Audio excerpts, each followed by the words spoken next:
Good day to you. Welcome to the Lens Podcast. Life enhancing navigation skills for your world to help you understand and navigate all the paths possible to you. This is episode 6. It's called The Mindset for Success. Hello there, my name is Paul Verge. I am your host for the Lens Podcast. Welcome today, and we really appreciate you taking some time to check us out and to listen to what we have to say. We are in our 6th episode, and it is called Mindset for Success. And what we're going to be focusing on is trying to wrap your mind around the whole idea of your mindset, to get outside yourself and examine just how do I think? What are my biases that exist? What are the different challenges that I face in terms of self-imposed barriers versus external barriers that I'm trying to overcome mentally? It can also tie into your emotional state. It can tie into your coping skills with how you deal with failure or roadblocks to what you're trying to do. So having that proper mindset is one of the most key aspects to achieving and maintaining a level of success. So we're going to dive into a few different books from a few different authors, get a little cursory examination of what they're about and how those feed into improving and sustaining your mindset. So I'm not going to call it a positive mindset. You'll see why near the end of the episode when we get into our final book and author. However, let's call it a constructive mindset. The idea, the goal that we're all trying to share is to get to a mindset where we're playing the least amount of games with ourselves, we're sabotaging ourselves the least, we're removing barriers easily, and when we have an idea or a thought, it's not destructive towards ourselves or towards our goals. So constructive mindset is going to kind of be the overarching outline for what we want to discuss today. We're going to cover several books from a few different authors. One of the first ones we will get into is by Don Miguel Ruiz, and it is called The 4 Agreements, which it's going to pop up right there in about 4 seconds. 3, 2, 1, and there we go. The 4 Agreements, a practical guide to personal freedom. So this is a great book. It's been around for a little while. If you want to start with simple ideas for refining your mindset, resetting your mindset to be more constructive, then I would start with the 4 Agreements by Don Miguel Ruiz. Why the 4 Agreements? Well, there's several aspects to them that are quite powerful in understanding. First of all, what are the 4 Agreements? That's what you're probably wondering. Number 1 is be impeccable with your word. Number 2 is don't take anything personally. Number 3, my favorite, don't make assumptions. And number 4 is always do your best. Now, Don Ruiz did come out with a sequel to the 4 Agreements called the 5th Agreement. We're not going to focus on that, but if you're curious as to what that 5th agreement is, let's just ask, what is the 5th agreement? No. Not the 5th Amendment to the United States. We know what that is. What is the 5th agreement? And the answer we get is, first of all, it's a book, a practical guide to self-mastery. But the actual 5th agreement says, because I haven't read the 5th agreement, is to be skeptical but learn to listen. So be skeptical because most of what you hear isn't true. You know that humans speak with symbols, and symbols are only the truth because we agree, not because they're really the objective truth. So that's a powerful understanding, obviously not covered in the original 4 agreements. But for now, we are going to look at the 5th agreement in another episode. And let's go back to The Four Agreements. All right. We'll go straight to Miguel Ruiz's website. Don Miguel Ruiz. There's his books. He's got a companion book, and you can go on Amazon or go to any source. I prefer going to the author themselves, seeing if they sell direct. You can get the PDF or the Kindle version of a book. Otherwise, local bookstores, otherwise online bookstores, and then finally Amazon, if that's who you're interested in. Thanks, Twitch. All right, so the Four Agreements, I'm just going to have a little reference material here. Be impeccable with your word. Why is that important? Because you need to speak with integrity. If you don't mean what you say, then people won't take you seriously, and you'll find yourself using words to escape situations rather than to fix or make better a situation. So avoid using the word to speak against yourself or to gossip about others. That's kind of self-explanatory, but we oftentimes just self-deprecating, or we tell ourselves a storyline whereby we have low self-esteem, or we're terrible, or we just don't have a lot of self-love. And words can reinforce those perspectives. So speaking against yourself, other than sort of a jokey, self-deprecating way, can actually have a deleterious effect on your psyche. And of course, gossiping about others just shows that you're trying to create an ambiance that has suspicion all around, because gossip and rumors, although they might have some tie to truth, are often, about drama and the ego and feeling a position of power where you get to share secrets with others and all this. So use the power of your word in the direction of truth and love. So being impeccable with your word, one of the key aspects is recognizing the power of words as consciousness manipulation symbols. So if you understand that words have been around for tens of thousands of years, before that we were just grunting and gesturing, but once we invented symbols to represent words, we were able to create symbols that represent ideas, and there's a lot of power in how words affect the psyche both in a conscious and unconscious way. So we all kind of understand how words affect us consciously, and how we either react or respond to words, or we tune out, or we listen intently. But unconsciously, words can also affect our self-perception, our overall worldview, and unconsciously it can even affect things like your dreams, right? The words you hear, they build a picture, which is then discharged later in your dreams as you're processing the day's events. So being impeccable with your word, just integrity is saying what you mean to do and then doing what you said. So if you're like, hey, I'll be there at 10 o'clock and I'll have these things with me, showing up at 10 o'clock and having those things with you, that person's like, I can count on you. You have integrity. You're impeccable with your word. I can plan with you in the future and know that you will show up. And that reliability goes a long way to your success and your reputation. Whereas if you don't show up, or you show up and you didn't bring the stuff, people are like, oh, I'm not sure if I can count on you. You make promises that you can't keep, and you write checks that you can't cash. It will add up. Those strikes of non-integrity will add up until people they don't want to deal with you. They don't take you seriously. They think that you're just giving them lip service, and that works against your success. So that is the first of the four agreements. Second in the four agreements, of course, is to not take anything personally. This one's a really, really hard one, especially if you are in online culture. Our instinct is to take things personally, especially if it's an attack on ourselves. Like if someone is saying, like, I don't like your face, or I don't like your clothes, or I don't like some aspect of you, then that's hard not to take personally. If it's a really sharp criticism that's tied into who you are as a person, that can also feel pretty terrible.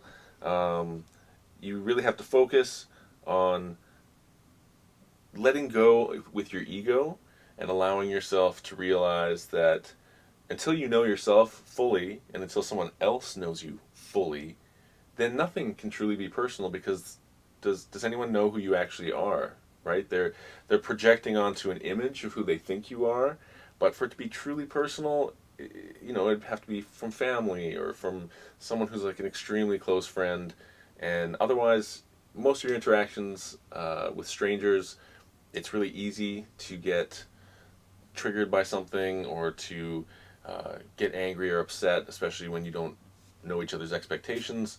So just trying to have that kindness mindset and not take anything personally, because you realize it's not you, it's your ego that's choosing to take something personally in order to be more upset.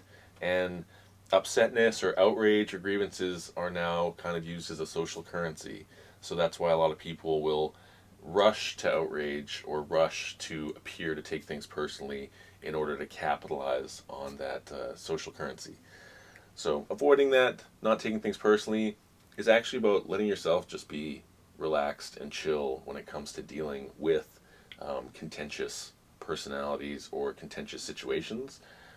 Those situations can often devolve because one or more parties take the challenge or take the criticism or the feedback, they take it personally. And that kind of grinds everything to a halt, because as soon as you take something personally, now it's no longer about the event or the idea, it's about you.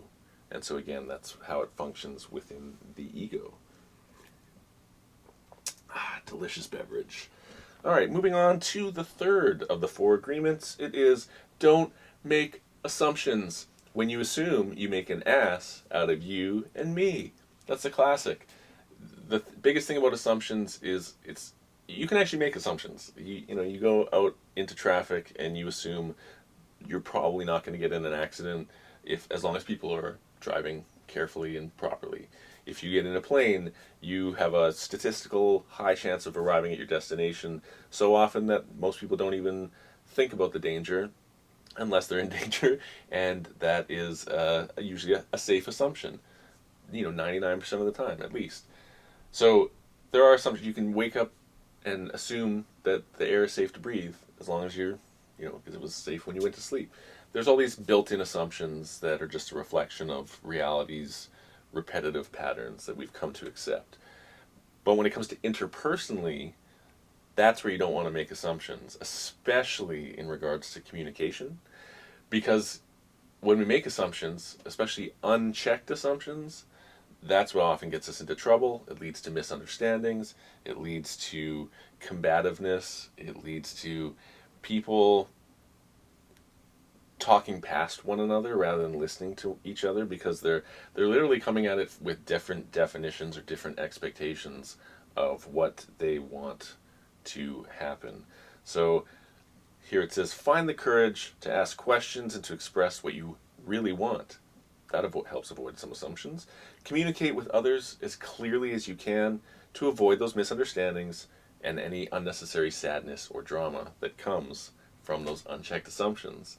It's as simple as checking in, saying, hey, this might sound silly, but I just wanted to make sure that A, B, and C. Or, hey, can I ask a clarifying question? And you follow it up with what assumption you want to check. So a lot of people rest on assumptions because they want to avoid embarrassment, the perception of embarrassment, and they feel like, if an assumption served me in the past, it's probably going to serve me in the future, which oftentimes is true. So that reinforces the notion that assumptions are safe, except when you run into a roadblock because of an unchecked assumption or an assumption on something that's changed. And because change is a constant in the universe, that's why we have to check our assumptions fairly regularly. With just the one agreement of check your assumptions, don't make assumptions, just that can radically change your life and your mindset and help lead to success. So I just wanted to jump back for a second to not taking anything personally, because this really underscores a point that says, nothing others do is because of you. What others say and do is a projection of their own reality. When you are immune to the opinions and actions of others, especially ones you don't care about, you won't be the victim of needless suffering. So taking things personally, I forgot to add, is like outsourcing your self-esteem. to others. Why do you care about the opinions of others, especially others that you don't care about? And that leads to questions about self-esteem, self-worth, validation, and where do you actually get your worth and validation from? Is it internal from the goodness of what you do, or is it from others praising you in a superficial and shallow way? These are questions we have to ask as we're going through the 4 agreements. So starting with number 1, 2, 3, back to 2, and then of course we'll jump ahead back to number 3. Actually, we'll skip 3 because we've covered it. We'll go to 4. So this is like the holy hand grenade of Antioch. We're just trying to get to 5. So the fourth of the 4 agreements is to always do your best. And that is pretty subjective for a lot of people. They're going to look at what their best is different than what someone else's best is. And you are constantly trying to, at least in your self-perception, say, I am doing my best. I'm always doing my best. But are you putting in the maximum effort? Are you putting in a worthwhile effort? Are you putting in just enough effort, or are you putting in next to no effort? So that's kind of the ranking system for whether you're actually doing your best, your most best, your bestest best, or your least bestest best. These are things to consider. So in the course of doing your best is going to change from moment to moment. It's going to be affected by when you're healthy as opposed to when you're sick. And under any circumstances, just simply do your best, and you will avoid self-judgment, self-abuse, and regret. So a lot of times, if you feel you didn't do your best, you beat yourself up. You're like, I could have done better. A lot of times, people will actually do their best and still go, I should have done better, because they didn't get the result that they wanted. They feel that they did their best, they made their effort, and they still encountered failure or a lack of success, and they get in this regretful sort of loop, which can become self-abusive. But it's the inability to cope with the failure, especially in light when you did give it your all and you still don't make it. It can be extremely bruising to the ego. It can be extremely disheartening for your motivation. And so if you can get back on that horse, that's proverbially, and not give up, then it allows you to get to a place where that persistence and perseverance, that's actually doing your best. Not rushing to give up, not rushing to disqualify or dispose of whatever idea you have, but recognizing, maybe I could have put more effort in. Maybe doing my best is putting in whatever effort I have available in the moment, and then in the next moment I might have more effort, or I might have less effort, because circumstances change. How much have you eaten recently? Did you sleep well last night? Do you have any stressful factors in your life? All of those things are going to affect your ability to access your best. So learning to recognize that you are always doing your best, unless you know for a fact that you're just phoning it in. And there's a human prevalence towards laziness, because laziness is really retention of energy, right? The brain is like, how do I use the least amount of energy to get the most result? It wants to tend towards this efficiency. And laziness, I feel laziness is like built into that equation. It's saying, when there's no work to be done, when there's no efforts that need to be made, leisure time, relax, and just enjoy yourself. And that's our tendency. Once our basic needs are met, we're happy to just relax. If you get too attached to that relaxation, if you get used to the comforts of leisure and the conveniences that can evolve out of that, that can lead you to habitually not doing your best, because you're like, why do I need to do my best? You're equating your best with the most effort all the time. So I think doing your best ties into the second agreement, where you just want to be trustworthy with your word. Is that the first agreement? Yeah. They all tie in together, really, about just generally being a good person. But if you always do your best, if you try not to make assumptions, if you don't take anything personally, and if you try to be impeccable with your word, all of those things add up to integrity. All of those things add up to good reputation, and all of them are constructive for problem-solving skills and extremely worthwhile and valuable for coping skills when encountering failure. So speaking of coping skills, we're going to move on from the 4 agreements, and you can check that out online or Google that, check it out. DuckDuckGo. Is that still popular with anyone since the big Twitter battle? We'll leave that with you. We're going to move on to another, and this is a book by the author Brene Brown, who you can listen to her podcasts on Spotify. You can check out a bunch of her talks online. YouTube's got some of her TED Talks, I think, as well. And Brene Brown covers really the idea of coping with failure, how to deal with failure. She's written several books, Daring Greatly, Rising Strong, probably 4 or 5 other books. And she's really good at sharing personal stories about her own, coming apart and putting herself back together. And that's essentially what coping is. Failure smashes our self-image apart. It affects our ego. It affects all these different things and how we see ourselves. And our coping skills are literally the ability to rebuild ourselves back into a whole functioning unit, despite having been wrecked in the past. So the opportunity that comes out of the rebuilding process is to rebuild yourself as someone new, someone stronger, someone more wise, someone better equipped to handle future challenges. And so in Brene Brown's book, Rising Strong, this is really about recognizing the inevitability of failure, that no matter what, you are going to fall, you are going to fail at something, whether it's a relationship, a business, a friendship, a hobby. There's all kinds of things in life that will not go our way and that we will fail at or fall down around. And the question is, what do you do in response to that, right?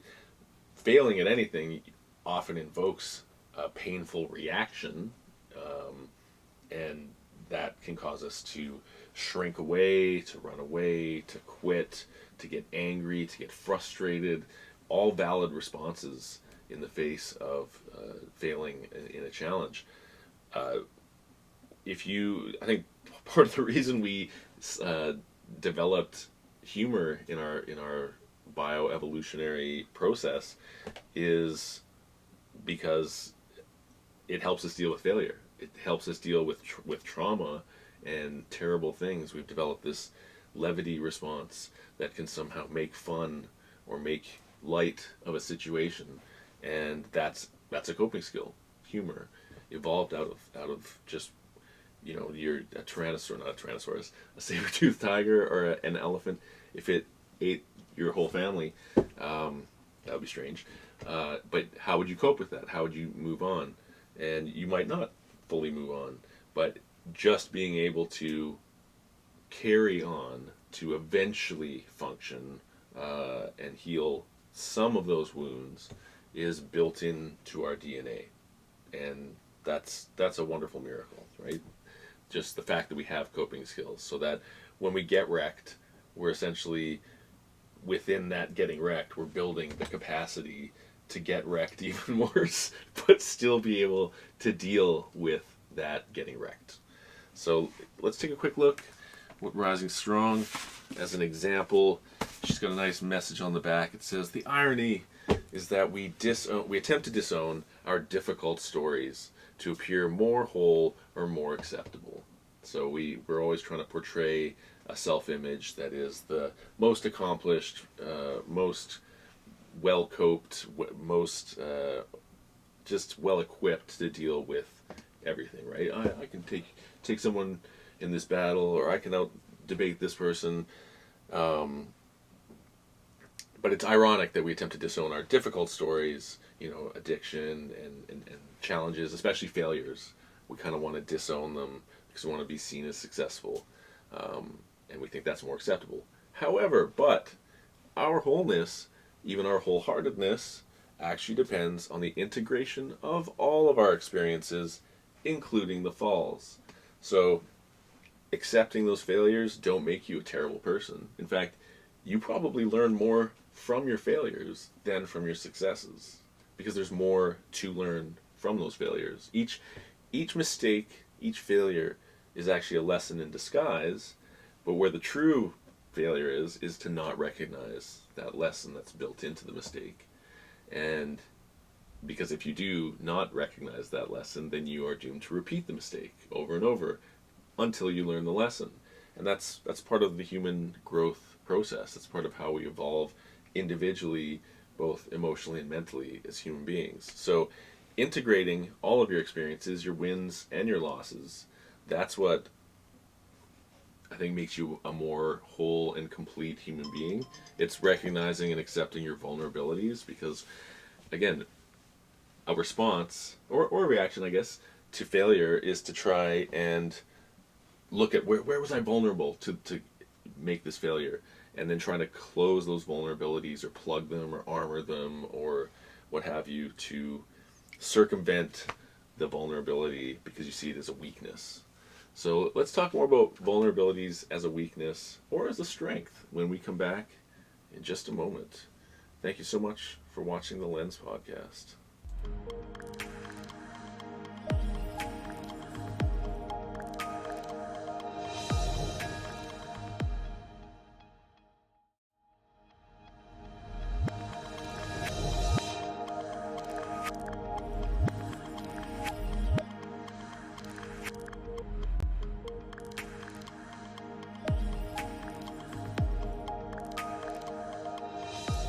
All right, we are back with episode 6. This is the Mindset for Success episode of Life Enhancing Navigation Skills. Thank you again for joining us. My name is Paul, and you are watching the Lens Podcast. We were just talking about Brene Brown's book called Rising Strong, and it is really about coping. It's about getting back up after you fail, first of all.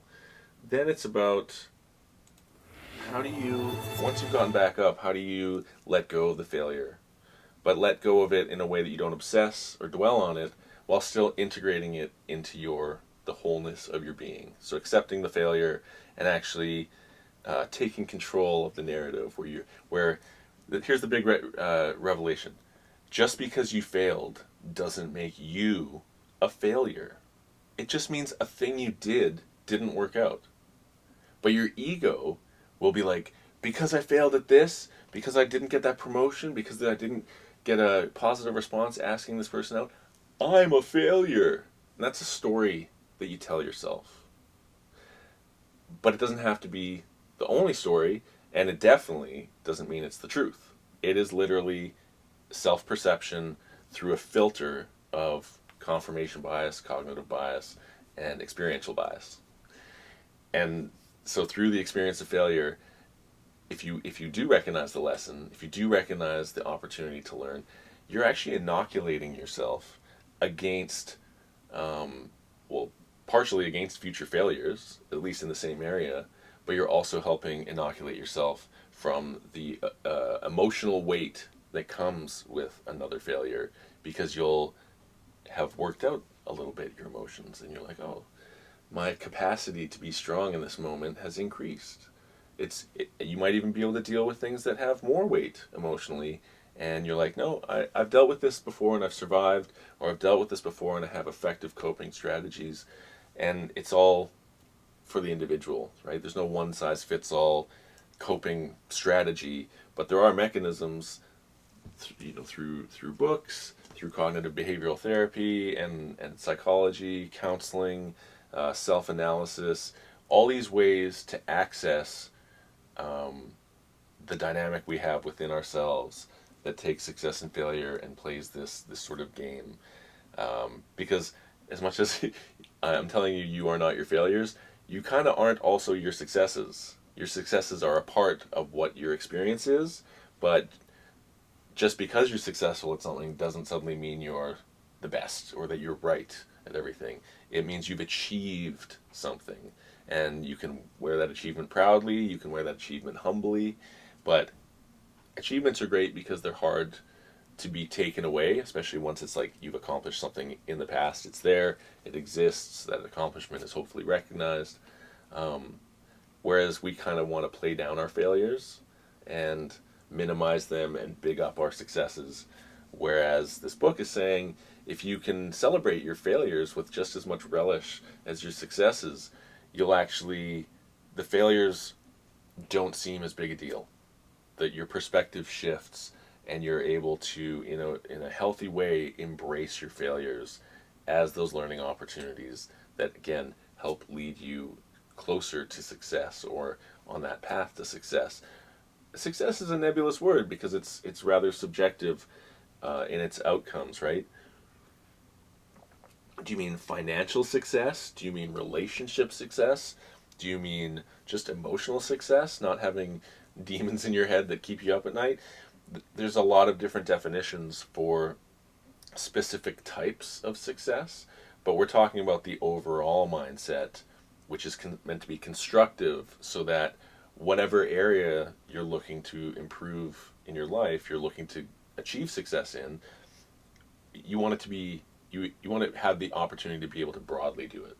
You don't want to just be like, oh, I want to be rich, but I don't care about relationships. I mean, you might, but our aim here is to give you the tools to achieve success in whatever area you choose to focus, or all areas you choose to focus in. And one of those starting points in that mindset is dealing with failure, because you're going to encounter it. And if you can't deal with it, you become self-paralyzed. So once you can deal with failure and challenges in an effective way, you can cope with the fact that you're not always going to fail, or that you're not always going to be successful. You're able to pick yourself back up. Then it's okay falling down. Here's a great analogy. When I was doing judo for a few years, the first thing, they don't teach you, you don't punch or kick in judo, first of all. You grapple with each other, you mostly grab each other's gi, and you toss each other, throw each other, trip each other, force each other down. And it's about being in control in those situations. You learn to use people's momentum, and you learn to slap the mat when you fall down. So this is the analogy how it ties in.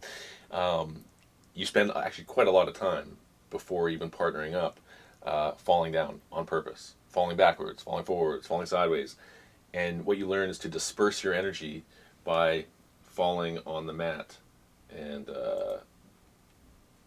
slapping the mat once you hit. So you're falling back, slap. And what that does is it disperses your energy through the mat, but away from yourself, and it actually reduces the shock of the impact from the fall. So you learn to take a fall, and this is something some people do as well, is learning to fall in the right position, learning to disperse your energy properly, especially through slapping the right body part first against the ground. And that dispersal of energy is what prevents you from getting injured, because you don't have all that energy dispersing in one area, like an ankle or a knee or something.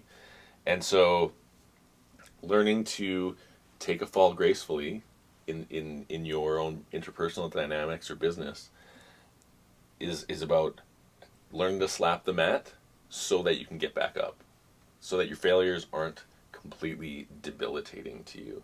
And once you can achieve that level of interpersonal success,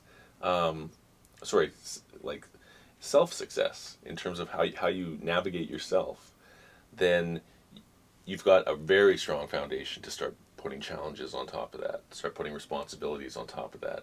Because now, even if things don't work out, you don't collapse. Instead, you just shift or pivot or find a way, just another way. And that stimulates your creativity for problem solving as well. Because failure is almost demotivational, which can greatly impact your creativity because you're not feeling motivated. You're like, oh, I don't want to do this anymore because I fail at it. Maybe you failed this time. You just got to get back up, brush off your shoulders, and say, I think I can do this. It might not work out again, but as long as I'm learning something from the situation, I'm taking steps forward. And when you take enough steps forward, you suddenly look back and you're like, wow, I've come such a long way. And you don't even realize that these failures have been fueling you towards your success. So check out the Rising Strong book by Brene Brown. Don't think you'll be disappointed by her work. She's pretty funny. She's kind of self-deprecating, but she uses personal stories from her own life to kind of engage the viewer, the reader, and share her perspective. And I've personally found it to be quite constructive. So she's very very lighthearted about things, even when she talks about darker subjects. Moving on to another author I think you will find interesting, and that is Carolyn Meese. And she wrote a book called Woundology. She's written several books. Quite an overlap with Don Miguel Ruiz. And there's a lot of these people are popular in the self development, self help corridors, if you want to call it an industry. So there, especially in the realm of these ideas, there's going to be a lot of overlap. And with Carolyn Meese, the reason I like her book Woundology is because she talks about how we use our trauma, our grievances. So Brene Brown's talking about how to heal from your trauma, how to utilize your trauma as fuel to achieve your success. And Carolyn Meese talking about Woundology, she is talking about how we hold on to our old traumas and we peddle them as social currency, which is, it's not something anyone would be like stoked to admit. Let's give you a shot of what Woundology is about. So Woundology means the tendency to insistently hold on to old traumas. You define yourself by your hurts, not by your strengths, and there in those hurts, you stay stuck forever. The problem with that is that's the mindset. It's a perpetual victimhood mindset. So everyone in life goes through some form of being victimized. They go through some form of trauma, whether it's from a very young age with parents or with someone abusive, all the way up to being an adult and encountering, getting assaulted in the streets, getting in a bar fight, having an abusive relationship, having an abusive family member, or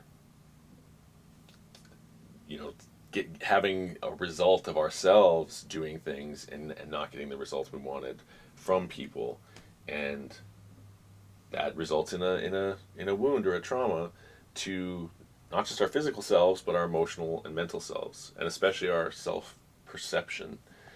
And so the tendency with how Woundology develops is it's like when you're a child and you trip and fall. If you have parents that go, "Oh my gosh, I'm so sorry," and they make a special event out of your falling down and hurting yourself, then that's going to reinforce the crying response. That's going to reinforce the response of like, "I'm in pain and this is terrible and world ending." Whereas if you have parents that still acknowledge your pain, still acknowledge you just had a little thing, but then try and make light, not making fun of, but try and bring some levity or distract your mind from the pain to something more constructive, then you're going to learn that wounds or trauma are part of life. They're not something that has to stop you dead in your tracks, but that you can, take the hit and move on. And it's not a dramatic event. So, depending on from that kind of core foundation, depending on how you're raised, you're gonna experience these different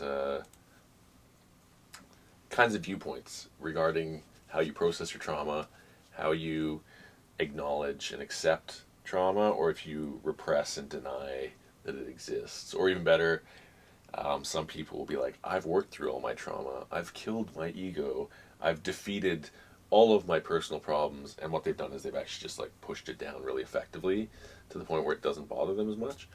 And again, coping skills are all over the map, all over the charts. We're all trying to develop our own best ones as we go along through life. and not all of them are effective, right? A lot of coping mechanisms end up being addictive behaviors, numbing behaviors, things that lessen the pain, but don't increase our strength to be able to carry pain. And so psychologically, the concept of woundology is, when our parents made falling down a special event, oh my gosh, I'm so sorry, here, and they kind of baby you, that reinforces, especially over time, especially when something bad happens to you and you get all this attention, it reinforces, oh, if I portray myself as a victim, or I portray myself as someone who bad things happen to, I seem to get attention. And that reinforcement right there is extremely destructive, because extrapolated to its most extreme can be a person who does atrocious things or portrays themselves in a inflated or exaggeratedly victimized way in order to get the most attention. Best examples would be like people who fake cancer diagnosis in order to raise money for themselves, right? They're literally projecting their medical condition, which is manufactured, into the public sphere to garner sympathy. And sympathy comes in the way of monetary donations, and essentially they've used this false portrayed medical diagnosis to scam people out of their money, predating on their compassion. So that's, woundology in an extreme form. In relationships, people might use woundology to control the narrative or control another person's behavior by, saying, you don't know what it's like to be me. I've been through all these things, and that their prior wounds somehow justify or are a license for their bad behavior now. And that might informedly be the case. Like, bad things happening to you in the past, making you who you are, and then making you do the things you do, inspiring you to do the things you do, might be the case, but you can't blame it. You're still responsible for your attitudes and behaviors. So you can't incessantly blame your past traumas, especially if you haven't taken any time or made any effort to heal those traumas, process those traumas, repair those traumas, and let go of them.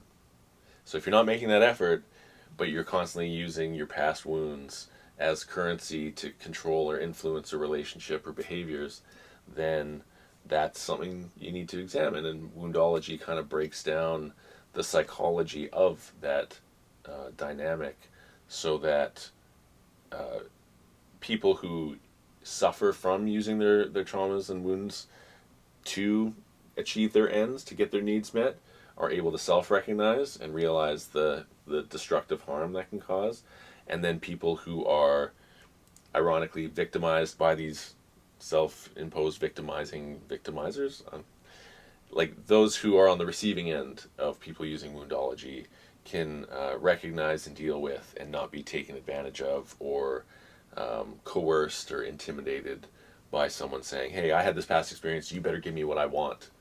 Because those two things don't, in the moment, somebody might be like, okay, I'm so sorry you went through that here.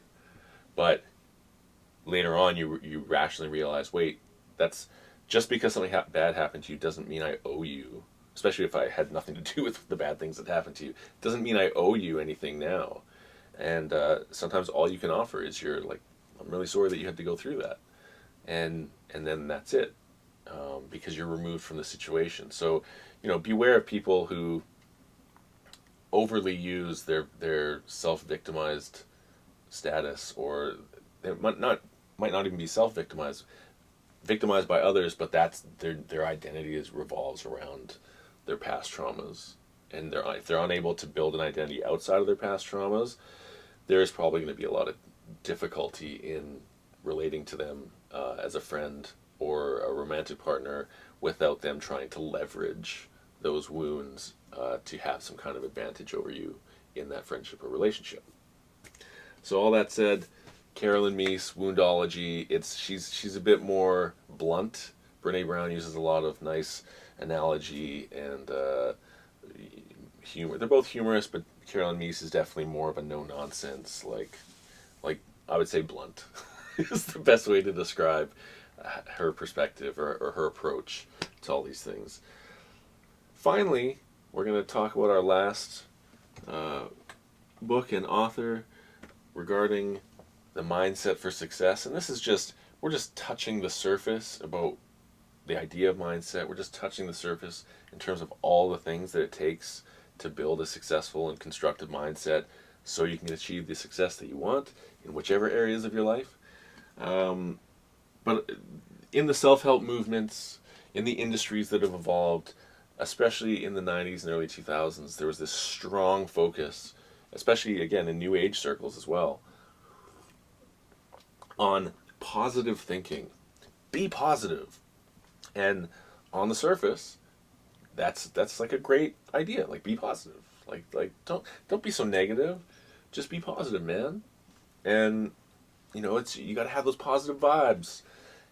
There's, on the surface, that's an innocuous idea, right? You're trying to, most people say be positive. They're actually saying be constructive, or don't be in a negative mindset. Don't become cynical, man. Don't be bitter.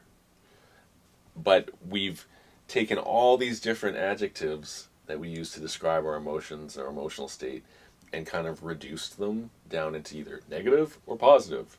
This false binary of how all these things exist. So some people think anger is negative, and other people think anger is fuel for their art. And it might be a uncomfortable feeling, but they create a positive result or constructive result. So the whole idea of positive thinking led to a lot of people trying to equate discomfort with negativity, and so they would do whatever they could to stay in that positive mindset to avoid any discomfort, including conversations or critical feedback. So can you imagine, you're such a positive thinker and someone comes to you with a criticism about your personality, and you're like, you dismiss them saying, you're just being negative, I don't want to hear any negativity in my life. You've actually created an echo chamber to reinforce your own ideas, which, again, if you're dismissing criticism, you can actually create a delusional, self-reinforcing echo chamber. And so positive thinking can lead to people thinking delusionally because they're trying to stay in this artificially constructed positive mindset and not recognizing they're actually tuning out a lot of essential info because they've slapped the negative label on it.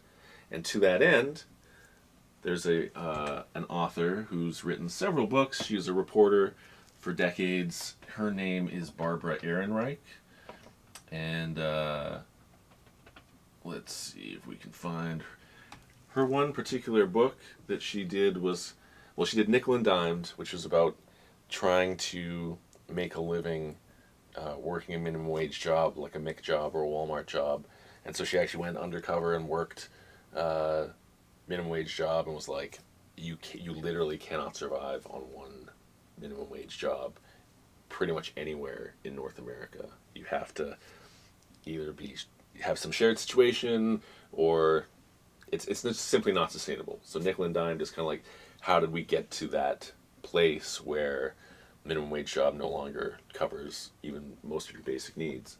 But she also did a book about the positive thinking industry that had evolved, and this was around her dealing with her own cancer diagnosis. And when she received the cancer diagnosis, she was told, one of the most constructive things you can do is to think positive, be positive about the result. And she was like, I don't feel positive about this diagnosis. Like, I feel sadness, regret, anger, all these different things. And she felt like trying to be positive was almost delusional. So she wrote this book, and it's called Bright-Sided. Let's take a quick look at what Bright-Sided is about. And that would be on here. Bright-Sided, how the relentless promotion of positive thinking is undermining America. So Barbara Ehrenreich essentially says that positivity is not so much our condition or our mood as it's part of an ideology. So the ideology of positive thinking can often start off constructively. You're trying to maintain, I want to smile in the face of adversity, or something bad happens to me, I'm trying to cope, and you find yourself able to get through some things because you consciously shift your mindset during those challenges. And if you find success from doing that, it can tend to push out the boundaries more to what is positive, what is negative. If you're trying to, I want to maintain this entirely positive aura around everything I do, then you might find you're tuning out the things that are considered negative but are actually constructive feedback or well-placed criticism. And again, it's almost like my mindset's so positive, I don't recognize my mistakes. I don't see my failures. And you can understand the danger that would be in not even seeing your failures or not recognizing your mistakes, is that A, you'll keep repeating them because you're not seeing them, you're not learning from them, but also that you're leaving a trail of consequences from your mistakes and your failures and not even acknowledging those or taking responsibility for them because you're like, I've got this positive tunnel vision. And so positive thinking in that regard can be used as a justification for avoiding responsibilities, for avoiding the consequences of mistakes. And again, it feeds into a delusional mindset that is like, as long as I don't acknowledge the negativity, I won't be affected by it. And that's not truth. That goes against a lot of tenets of reality. And even the most stringent law of attraction person might recognize that it's law of attraction and repulsion. So you can repel the negativity or you can attract it. You can repel the positivity or you can attract it. But life isn't broken down into those simple binaries. I mean, a lot of life is actually in simple binaries, but in terms of labeling everything positive or negative, yeah, if you're a battery or if you're like a magnet or a planet, you definitely have a positive and negative pole. Maybe even humans do, from their head to their anus, but not everything fits neatly or can be reduced into the false dichotomy of simply positive or negative.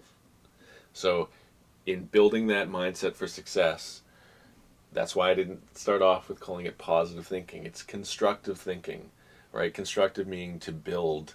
Is this building something up for you? You don't want to be building resentment. Is this building something towards your success, or is this wrecking and destructive? Constructive, destructive.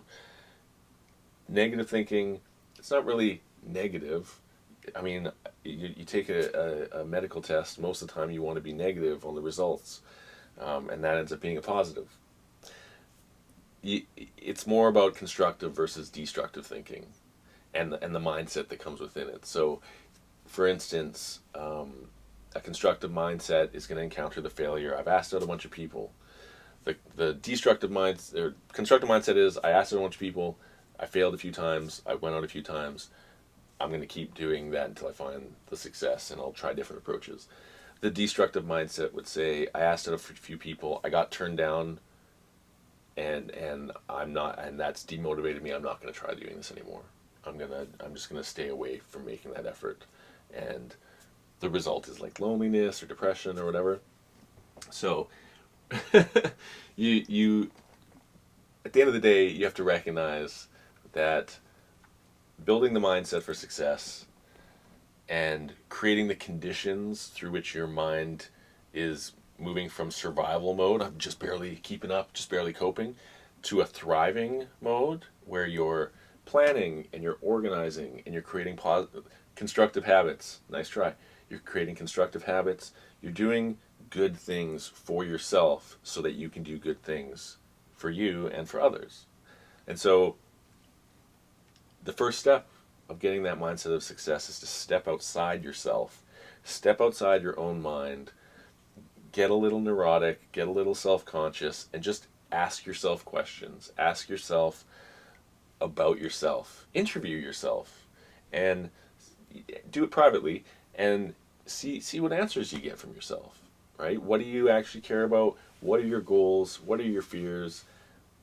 How do you deal with those fears? How do you deal with those goals? What is your approach? What does success mean for you? These are all things you need to kind of self-define before you go out into the world to ply your trade and express your unique viewpoint. So you can be equipped with a destructive mindset, go out and conquer the world, everything is yours, leave a trail of consequences, and not care what others think because it just gets within, it wrecks your mindset somehow. That might get you some level of success depending on what you have defined it as, but is it sustainable is the question, right? It's the same as, you could chop down 1,000 trees, chop down another 1,000 trees, but if you haven't taken a constructive approach and replanted some of those trees, eventually you're going to run out. So the destructive mindset is just like, it's very short-term thinking. It's very pillage and just get what I need right now and screw everything else. And the constructive mindset is like, has a little bit of consideration to the future. It has a little bit of compassion. It has a lot of empathy, and it teaches you that your success is not just tied to yourself but to others, and that you have to have a game plan. You can wing it like I do with this podcast, or you can at least organize, plan out what you're going to talk about, and then have that combination of organized planning and execution, and those things together, done well, is going to lead to your constructive life, constructive mindset, and success. So, we're going to bring this show to a close, this episode 6 of Life Enhancing Navigation Skills, the Lens podcast. We really want to thank you for joining us today and allowing us to bring our voice and our perspectives to you. You can view this on Twitch for a limited time. Please give us a follow, and any comments that you have, we always love to hear. If you're watching this on YouTube or any other medium, please like and subscribe to our channel. Please leave us a constructive comment or a destructive comment. Let us know what you love or hate about the show, what future subjects you'd love us to tackle, and we'd be happy to read every single comment, every piece of feedback, and consider it. We love your face. We'll see you next time on the Lens Podcast. This is Paul Verge, the host, and I will see you next time. Thank you very much, everyone. Bye for now.